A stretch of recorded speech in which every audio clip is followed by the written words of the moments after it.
Welcome to Marketing the Future, SilverTech webinar. We here at SilverTech, very grateful for everyone joining us today. Just a little about ourselves. We are a customer experience technology company. We specialize in empowering organizations to create the type of valuable, relevant digital experiences that lead to loyal relationships with the customers and internal end users. And we do it all in-house, soup to nuts, creative strategy development. My name is Ian Hughes from SilverTech's marketing department here. It's my great pleasure to host. We've got quite a few of you on the line here. Just a little housekeeping. We will welcome any questions throughout the presentation. We'll take some time at the end to address as many as we can. Welcome to follow along on Twitter too. We're using the hashtag marketing2016. And now, without further ado, I'd like to introduce my special guest for today. It's someone I'm sure many of you in the audience know. It's our very own Chief Digital Officer, Jeff McPherson. Welcome, Jeff. Thanks a lot, Ian, and thanks everyone for joining today. I had the privilege of seeing a lot of registrations as they came in, and quite a few of you I know and have worked with over the years. So thanks again in attending and taking part. I know Ian wanted me to share a little bit about my background and what I do here. I've been with the organization for almost 15 years, and over that 15 years have done a little bit of everything really at some point, but mostly focused on customer service, customer experience, and our own really customer journeys as they go through our organization. So things from strategy to account management to project management. And really getting to understand what we do and what we can do to accomplish our customers' goals. Today, my role as Chief Digital Officer is really focused around partner relations, large-scale organizational strategy, and where SilverTech is really going in the future as we expand our services and really kind of change the way the typical agency should be viewed, and we'll talk a little bit about that throughout today. Excellent. Thank you, Jeff.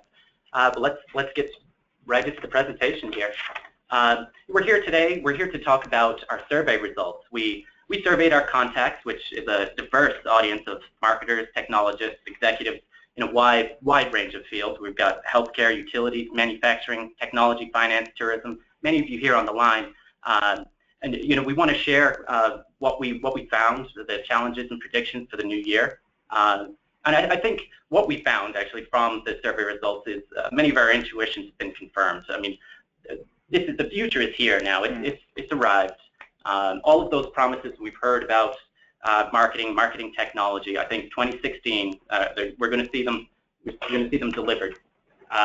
This idea, I think, and our CTO, Steve Baines, puts it nicely, that marketing is IT in disguise. Marketers are now artists and architects.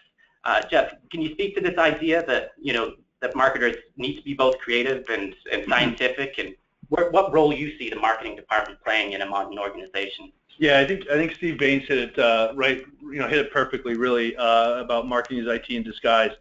When you think about what the marketing department traditionally has done, it's been very heavily focused on brand delivery. It's been about lead generation. It's been about creating and to use your question and your points, Ian, around artists. It's creating that art. It's creating that what is going to get or grab the user's attention. And the architect side is where the change is really happening. And now what's happening is marketing is really responsible for the overall growth number or the overall impact of what that organization is trying to do. And in doing so, it's not just about the message anymore, but it's about audience segments. It's about audience segmentation, persona segmentation, and really understanding how then to, once you've created those segments, how then to deliver the right message. And oftentimes it's where technology comes into play, as does, and we'll talk about this a little bit further, but as does the integration of all those platforms. What does the message delivery and the systems and the process look like? So they're being tasked, I think, a lot more than just creating the message, but also how to accomplish and get that user back engaged with their particular brand using technology. Mm-hmm. So, the marketers themselves have become, more, their abilities have to be, diverse set of capabilities, and, the technology has advanced considerably over the recent years.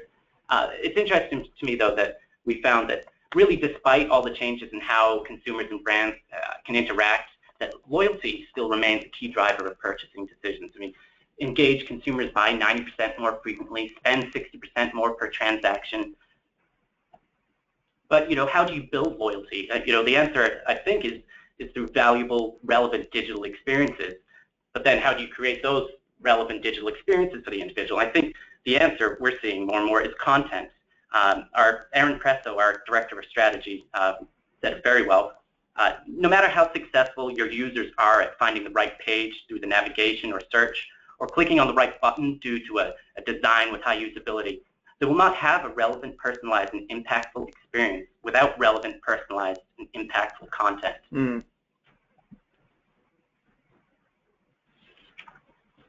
So, it's about building this loyalty, building loyalty with digital experiences. I mean, Jeff, can you speak to us about the buyer's journey, where content fits, and how important it is along that journey? Yeah, in terms of building that loyalty and so forth.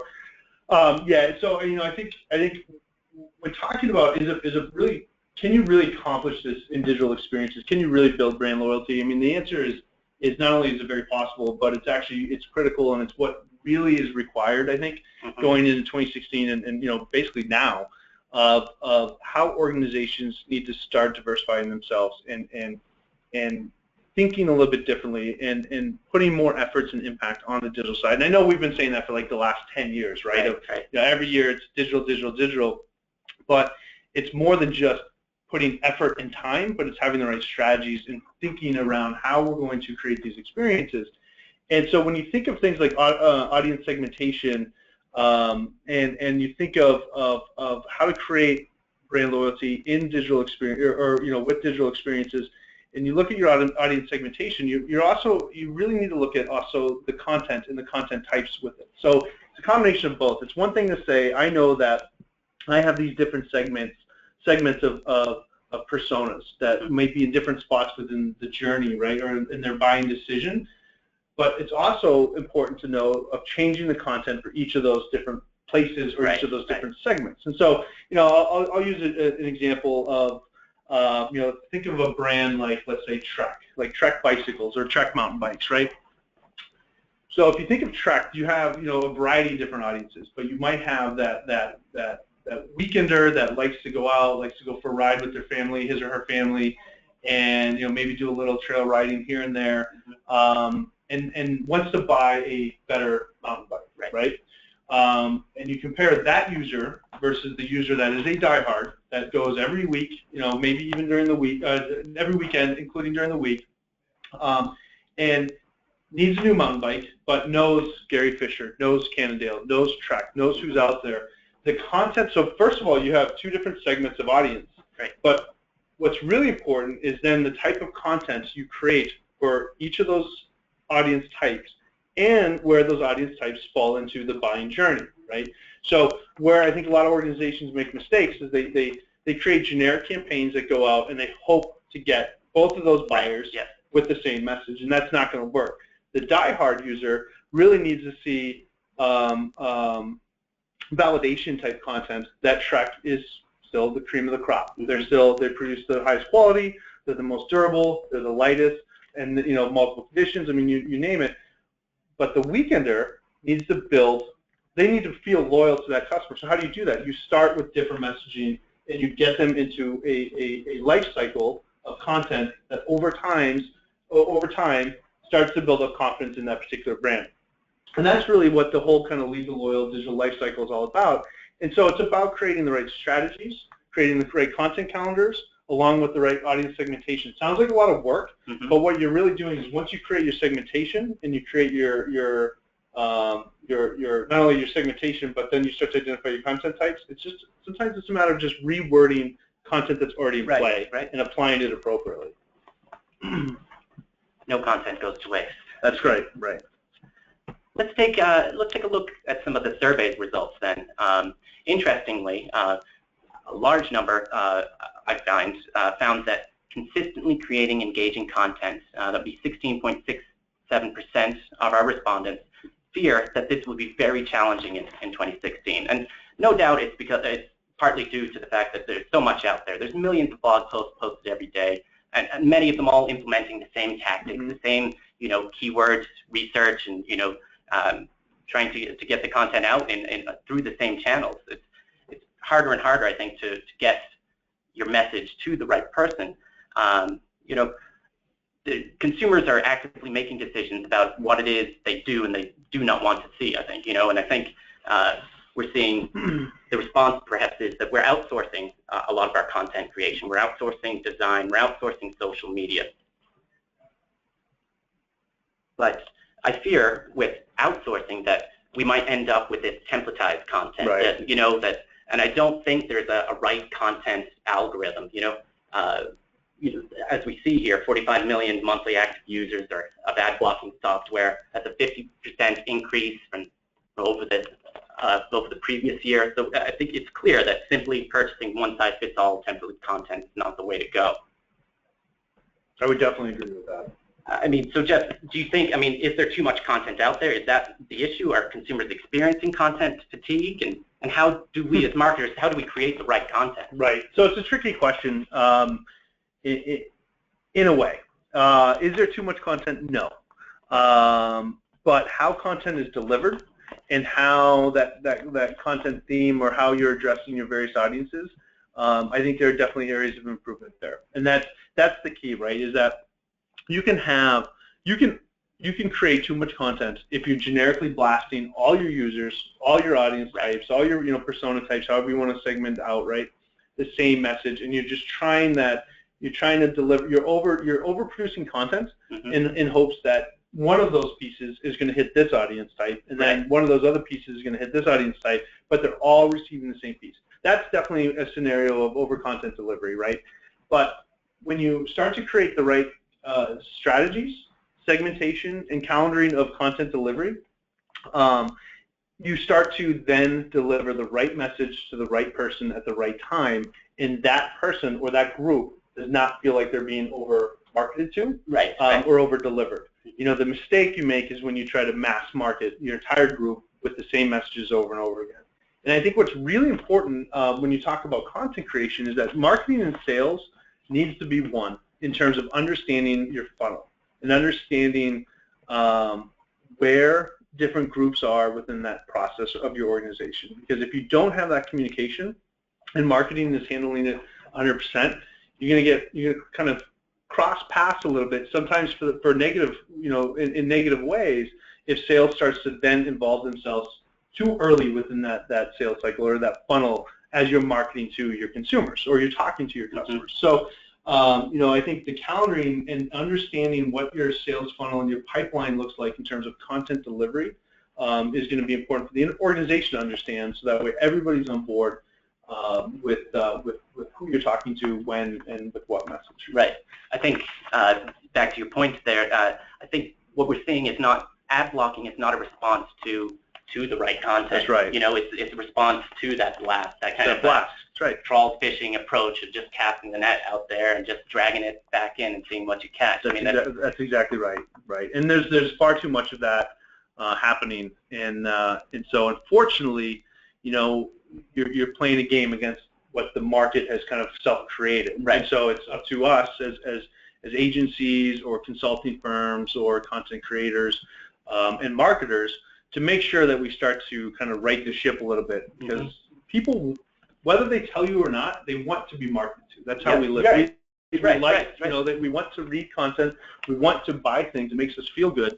So let's just do it correctly. Right. I think as marketers, as content creators, we almost have a responsibility to do so. That's absolutely right. Follow, or we ruin the game for everybody. Yeah, that's absolutely right. Yes. Recently, over the past year, Google's been sharing a lot of data, and a lot of data about the micro moments and how we've always got a screen in front of us now, and it's it's to your point. We're looking for this information. It's not that we don't want to be marketed to. Right. We just want the right content. Right. We're doing how-to searches on YouTube. They're growing 70% year over year. We're out shopping, and we're shopping while we're shopping on our device. 82% of us are smartphone users consult their phone while in a store. these micro moments, it's fascinating to me. And you shared something about the idea of day parting. Sure. If you could elaborate on that and how they're related. And the statistic around the smartphone users is really fascinating. So for those of you that were brave enough to kind of go out on Black Friday and just basically the next 30 days of shopping, you'll see it in the stores. Walk into a Best Buy or a Kohl's or any especially any electronic stores, and it's amazing how many people are heads down on their phone, standing in front of the product that they're looking to purchase. And so the idea of day parting really relates to what's happening with just our day-to-day activities. And for those of you on the phone, I know there's a ton of marketers. Day parting back in the day was about morning, afternoon, drive time, radio purchases, TV purchases, etc. Well, the same thing really applies to content and content delivery in a digital age. And what's great about day parting digitally is you're not just talking about content type, but you're also talking about device type, right? Right. So unfortunately, I can't see everyone, but I've done this at various speaking engagements that I've been at, and it's quite fascinating when you think about what your day looks like. And when you wake up in the morning, most of you are going to pick up a cell phone first, and you check your calendar, you check your initial email, you delete the 400 poorly marketed to spam emails that go out. But then you continue on your day and you get to the office and you're on a laptop or you're on a desktop. So now you've gone from a small mobile device to a full-size device, different experience. But when you go home for the evening, most people really that I talk to then go to a tablet type of device, whether it be a Kindle or an iPad or a Samsung, et cetera. And so what's really unique about day parting, and this also kind of ties into the next point that we're going to talk about, is with the right technology platforms and CMS platforms out there, you can really get into content delivery based on device type as well as time of day, and you can really get smart around how you market and talk to people. Right, right. I mean, the right content also has to be delivered in right the right content way. At the right time in the right place. That's right. As you mentioned here, we'll get a little into technology and kind of some of the information, the feedback we got from our survey. Our digital strategist, Sean Howe, shared a great point about personalization, and I think technology integration, what we'll get to here, is key to personalization. I think personalization is key to the right content at the right time. Personalization, as Sean said, is a great way to take your user experience to the next level and really start to drive conversions on a large scale. Think of it this way. Would you rather be getting the same messaging, content, and experience as everyone else on the web, or one that's tailor-made specifically to you and your interests? And I think it's easy enough for all of us to answer that question. I mean, obviously we want our content. I mean, I think that's what it is. It's not just the right content. I want my content. Right. So here we're looking at this digital ecosystem then that is this whole chain of content delivery and interactions with consumers and brands, your CMS, your MA, your CRM. Jeff, could you speak to the importance of these systems integrating and delivering a personalized experience? Yeah, so I'm going to do my best, Ian. This is where I could probably spend an hour just on this concept. So one of the things that I want to take a second and talk about, and this is really for everybody that's joined in on the call and on the webinar here. One of the things that we're trying to do, and I'm not making this about us, but I think it's really important about the people, the marketers out there, to start to think differently. One of the points that I think is really important is to change the way we think of our agency relationships and how we engage in digital projects and digital endeavors, right? Because what has traditionally happened is, and by traditional I mean it's still happening today, is that people define a need within their organization, such as a new website, for example. They want to get up to date. They want to add some functionality. They want to improve conversions. They want to improve lead flow, etc. And oftentimes, what happens in that engagement is something is built, something is created, and where that data goes becomes now the missing element, right?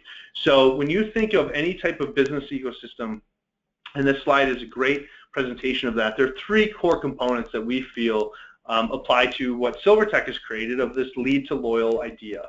And what lead to loyal is all about is that when you think of how a user engages, or how whether it's a consumer whether you're in manufacturing, high tech, education, utilities, banking, it really applies to all.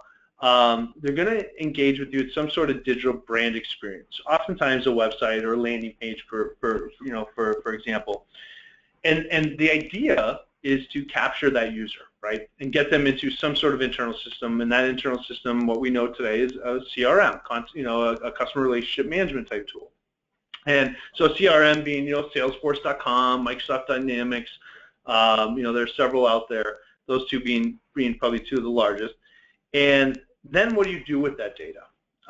And so then that ties into really your marketing automation standpoint. And marketing automation has been like the big talk in 2015.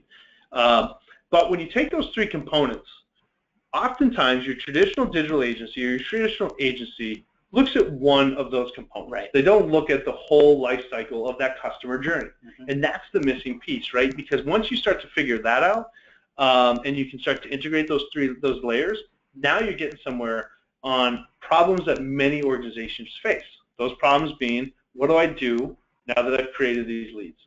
What do I do with all this data? Mm-hmm. Right? What do I do now that I've created customers? How do I keep them loyal? And so what's really critical about, your question being of the importance of technology integration in delivering that personalized experience is you've got to look at all three. You Right. have to look at all three, because it's very important once you start to capture that data, how you segment your customers. We've talked about that already, right? And that's really done in your CRM. Mm-hmm. So you start to create groupings and lists and customer types or prospect types, maybe by location, maybe by interest, maybe by stage of the life cycle that they're in, of the buyer's journey.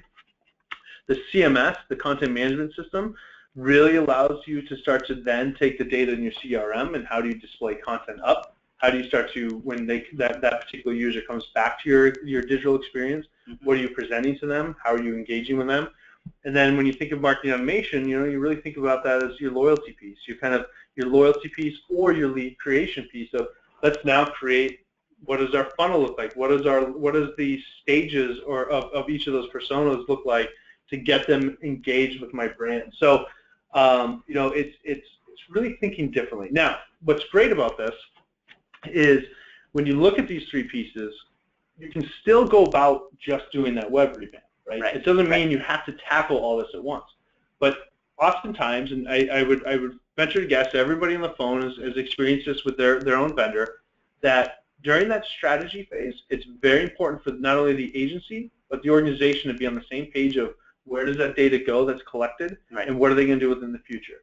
Because that is how you're going to really measure results and start to hold each other accountable for a good solution, a good end result. We're way past the days of just building a website and hoping for things to happen. Mm-hmm. Does that kind of answer? Yeah, absolutely. Yeah. It's the importance of the three really thinking and talking to each other, and you're tackling one at a time, but just being aware of that. Being aware is very important, yes. This is interesting. Some of our data from our survey, I see 9.86% of our respondents plan to implement a new CMS in 2016. Mm-hmm. Of those, 57.14% plan to do it in the first quarter. It's interesting to me, and myself as a marketer, I often don't think about how important the CMS is, and it's not just what's behind the website. I mean, it is actually your content management system. It's all there, and it's an equal circle in that space. Can you speak to the importance of a content management system? Yeah, and it's more than just content delivery nowadays. I mean, 5 to 10 years ago, you look at content management system, and you look at a system and say, okay, I need to edit content, I need to edit imagery, I need to post this, post that, do different things. Well, now it's become a much bigger tool that does a lot. It does things around localization. It does things around personalization. It does, multilingual support. And when you talk about things like personalization, the ability within a system to now serve content and start to create segmentation within your content management system is a very powerful thing. Mm-hmm. Like I said, I've been here for 15 years, and I remember the days where we used to customize the heck out of that. And so, what's critical is, as you start a process like this, is to really evaluate the systems. Don't shortchange yourself on a content management system, because the right systems that are out there, the Epi servers, the Sitecores, the Kenscos of the world, Epi and Sitecore being in the upper right quadrant on Gartner's review list, are really good at developing platforms that may last your organization years and years down the road. You may go through multiple revisions of your site, but your investment in that platform has really done well for your organization, as opposed to constantly replacing your platform, because every time you do that, what do? You have to retrain, you have to re-educate, you have to kind of get to know that again. So you're spot on. CMS implementation, CMS selection is very important. Look at some of the data around marketing automation. This I found interesting. So 17.81% of our respondents plan to implement a marketing automation platform. It's clear the value. As you said, 2015 was kind of the year of marketing automation. 63% of companies that are outgrowing their competitors use marketing automation. I see, that we're planning, 17.81% are planning to implement it in this coming year. I think that's because many already have. We've got it there, we've put it, we've implemented, but I think the danger then is that it's not plug and play. It doesn't doesn't fire up and start giving the right message to the right people at the right time. And I think in 2015, marketers kind of felt that. They felt that we just need to get this marketing automation platform. All our problems are solved. We're going to be able to send the right messages out, send them at the right time. But can you speak to this idea that marketing automation is not plug and play? That there needs to be some strategy behind it?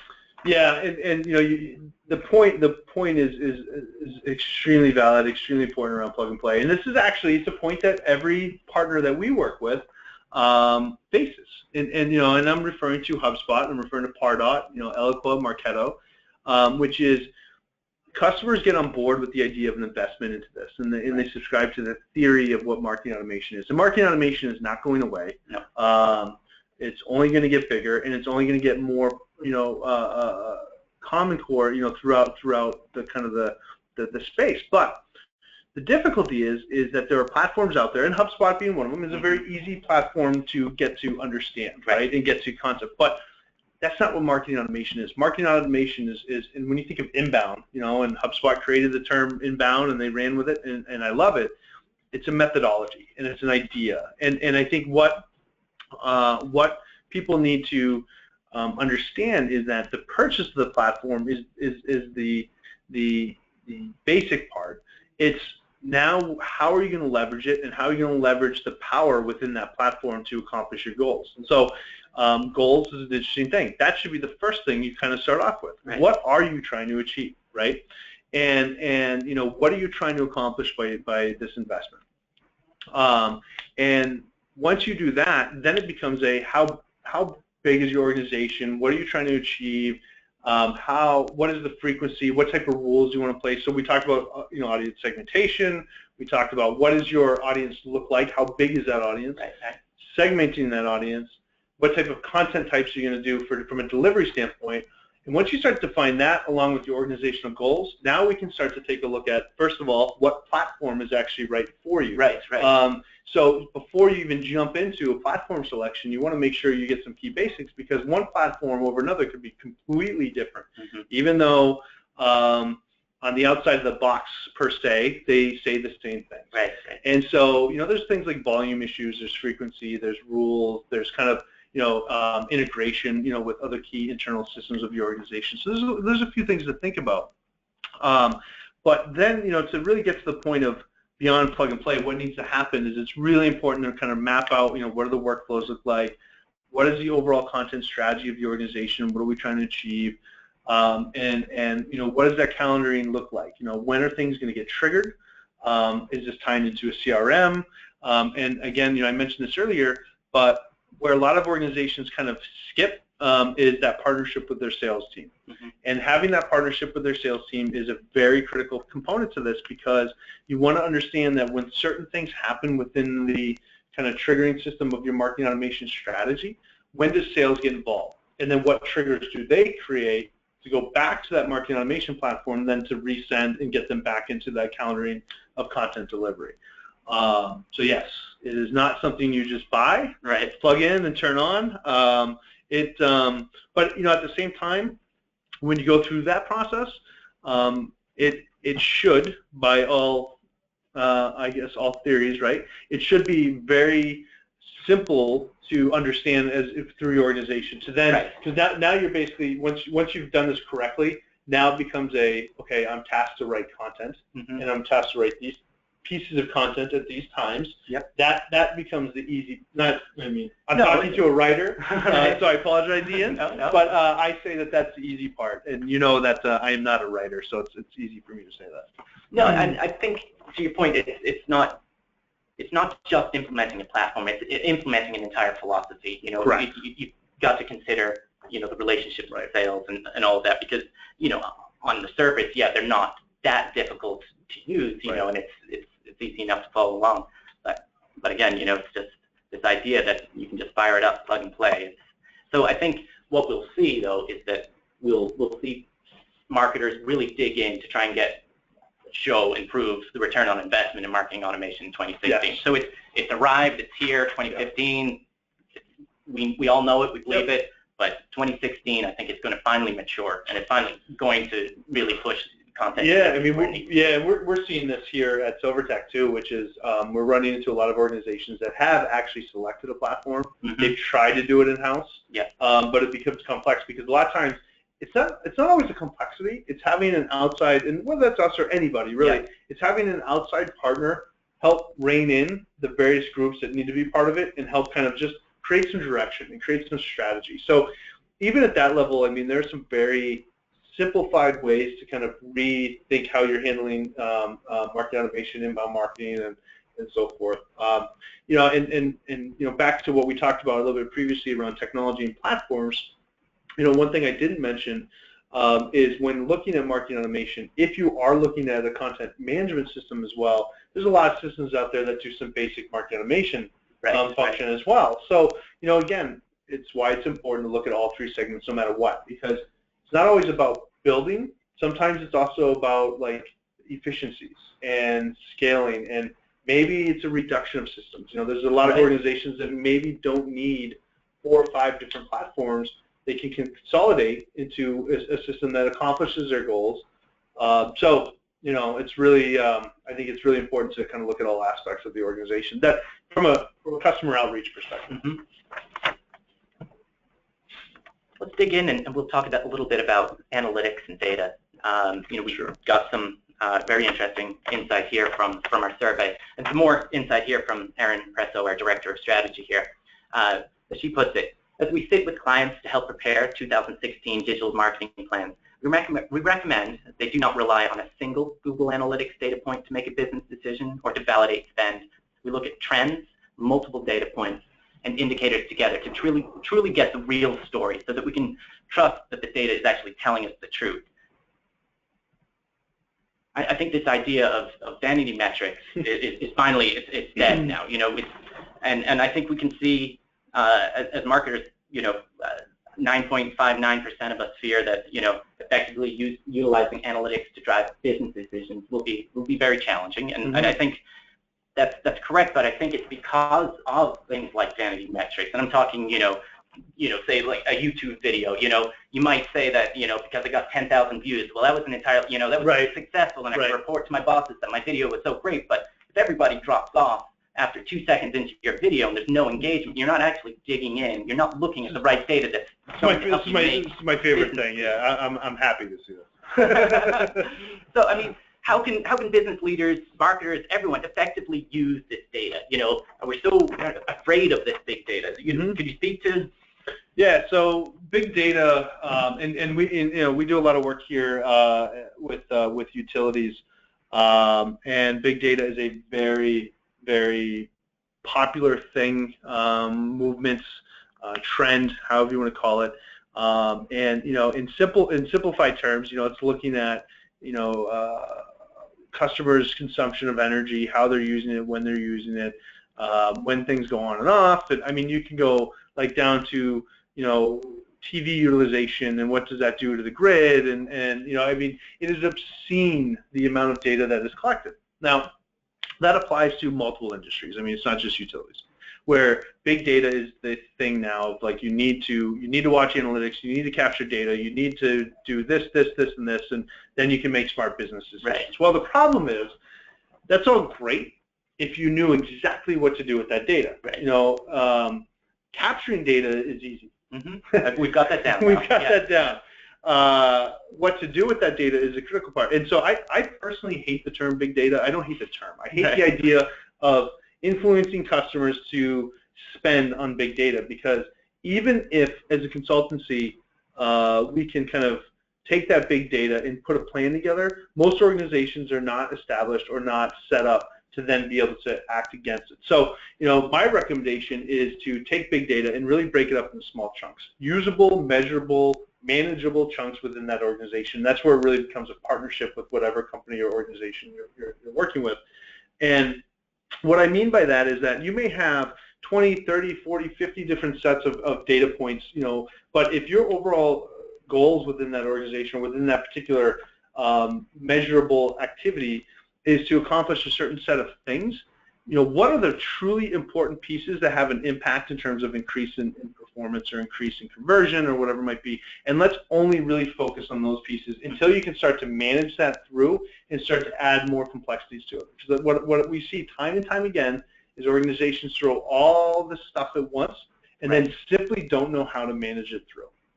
And so, you know, and I'm not just referring to, you know, small, mid-sized organizations, you know, 50 to, you know, even 500 million in revenue. I mean, I'm referring to $6 billion organizations that spend millions on big data in terms of capturing data, analyzing data, reporting back.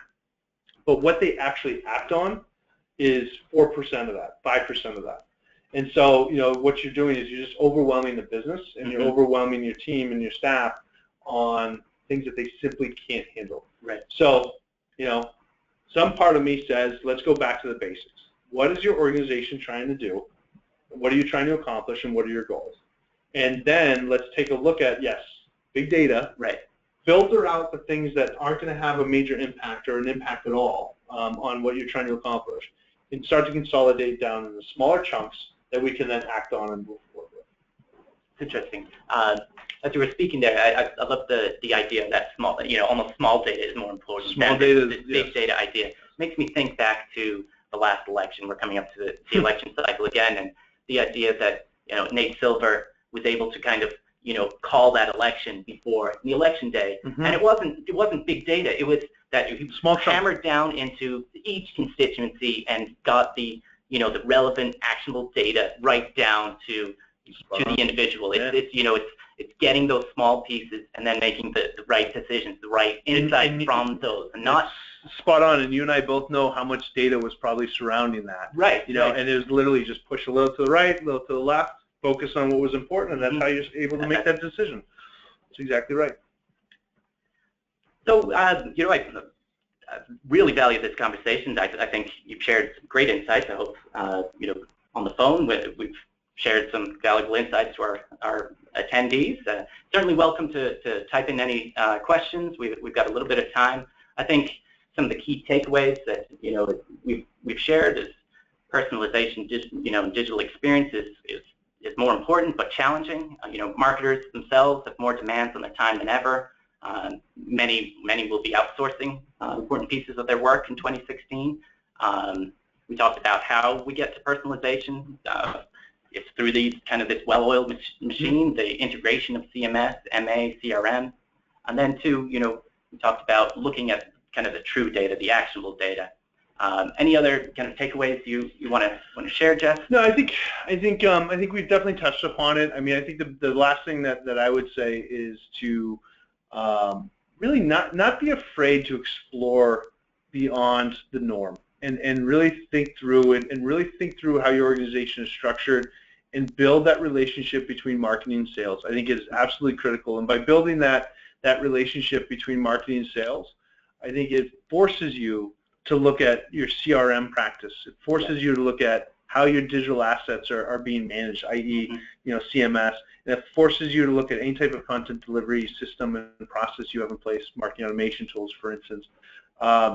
And while it may feel excessive and it feel daunting and like a lot of perhaps work you didn't necessarily sign up for going into 2016, I can almost promise that it is where the world is going in terms of managing digital campaigns, digital marketing, and I think it is absolutely critical that before you add more stuff to the fire, let's clean up, what's behind the scenes on your CRM aspect, and let's make sure that all three are synced and working together and talking to each other, because it's really what's going to not only get you the best results, but actually prove it through.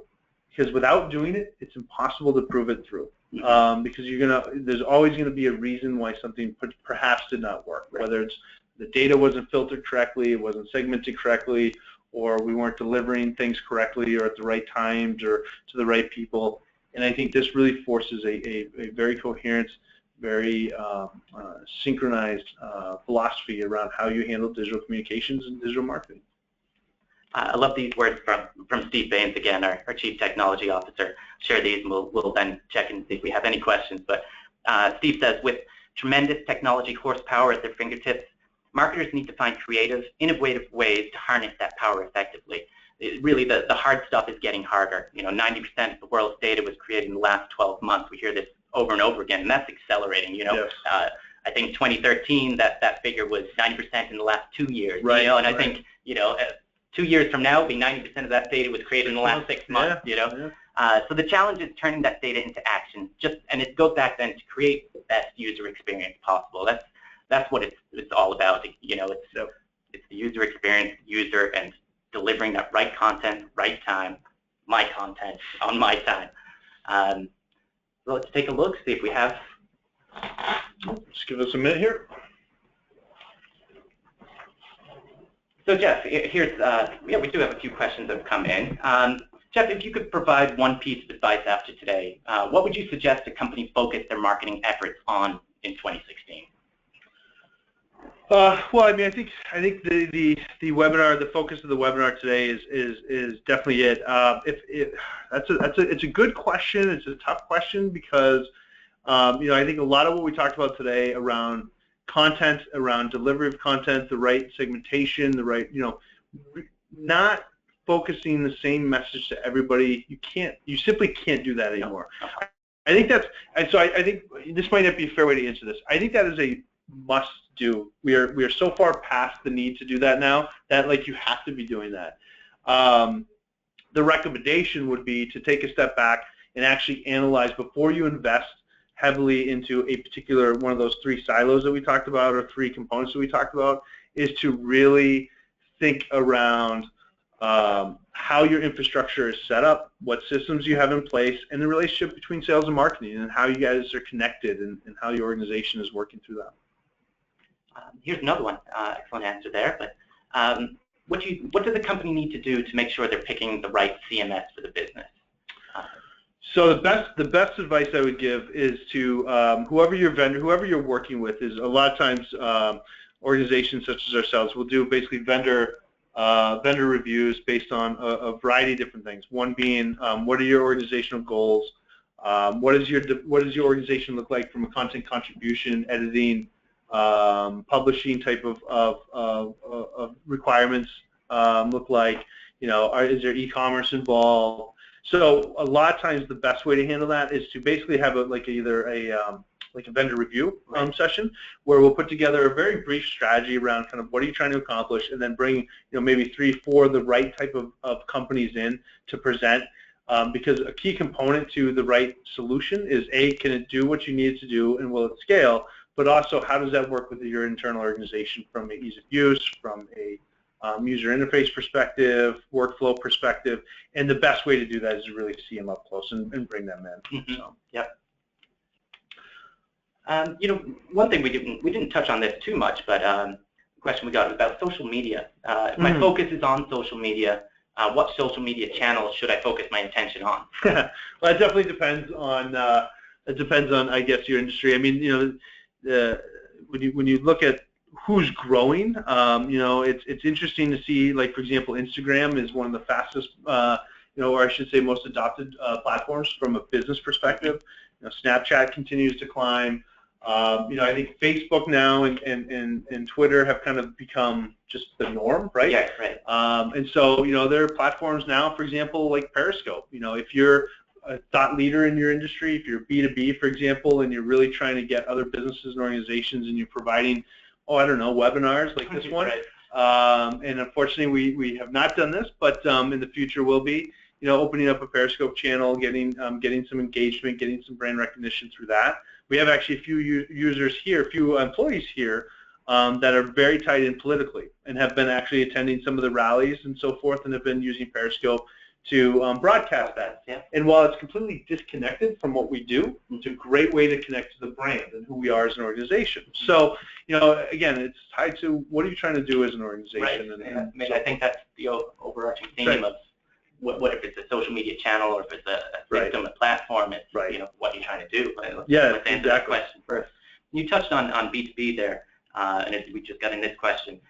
Jeff, could you share your thoughts and philosophies and thinking that may perhaps be specific to B2B sales? I think it all applies to B2B sales. I think the difference is, and it's a very good question, and thank you for submitting. I think, a lot of what I talked about today, in a lot of the examples I gave were very consumer driven, but it still applies to businesses. For example, SilverTech is we're marketing out to B2B ourselves, right? And so when I look at what we're doing and drinking our own Kool-Aid, if you will, we have very good segmentation in terms of, for example, our audience types might be industries. So we might talk to utilities drastically different than we talk to healthcare versus finance, for example. And not only do we segment them, but the content that's produced, we have content experts and we have industry experts that are, they're on boards and they're on associations and they're involved with the conferences and they know those areas. Those are the contributors from a content perspective in those particular industries. So the real kind of answer to that question is I believe that they all apply. It just comes down to you're just talking different personas. Instead of consumer-based, you're talking business, it might be industry, it might be location, it might be, and it's still always going to be where are they at in the life cycle of their decision to pick a new vendor, whether you're a service provider, B2B sales, whatever it might be. So the philosophy is definitely the same. Essentially the same. Well, I think on that, just a note that I think time is come. I thank everybody for their time, for joining us today. Thank you so much, Jeff, for being on the call here and sharing your insights. Wonderful stuff, and I think we'll see it all come to fruition very soon here in 2016. Just want to make sure that I share that we will be emailing out the presentation after we're finished here, so you can take a closer look at some of our survey results and take a look at some of the wonderful insights from some of our other members of our SilverTech crew. And I also just want to, as we thank and say goodbye, just say stay tuned. We're going to be doing more of this. We're going to be doing more of these webinars and sharing more of our insights with many of the in-house thought leaders we have here. So again, thank you, Jeff. And thank you, and thank you for everybody that joined. And I just want to say happy holidays to everyone, and we'll be talking to you soon. On that, goodbye. Thank you.